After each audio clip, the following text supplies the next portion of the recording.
Usually when I travel, I pretty much avoid all heavily touristic things.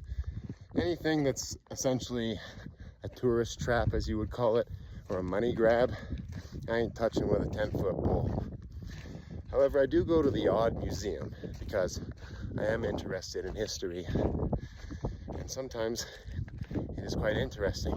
However, I would feel like, honestly, probably at least 50% of things that you see, or at least the information that you get in museums, is BS. Like, half the time you're just reading about these artifacts and you're like, you don't know that. And sometimes they just admit it though. They're like, this thread thing may have been used for weaving. We're not sure. It was found next to a random bone that may have belonged to a person that may have lived in a village potentially during this time. It's like, at least they're being honest about the fact that they don't really know what the hell happened, because nobody actually freaking knows. And I hate that arrogance when people are like, this is exactly what happened at this place 10,000 years ago. You don't freaking know that. I went to a museum, for example, Barkerville in British Columbia, Canada. It's a great historic place. You should check it out if you haven't been there. Highly recommend it.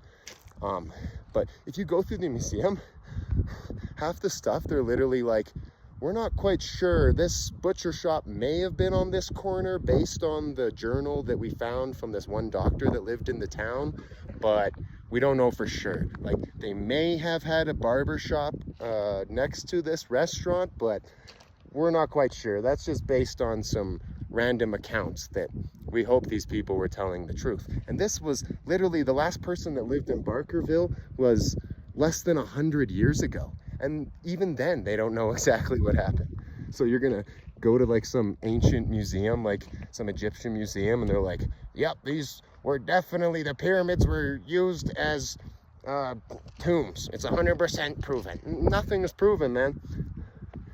I really can't stand the arrogance of some of these archaeologists, you know, like these extremely arrogant nerds. And unfortunately, I'm sure they all grew up with the dream of being Indiana Jones, but I've never met anybody who's become a successful academic who's nearly as cool as Harrison Ford. So, nice try.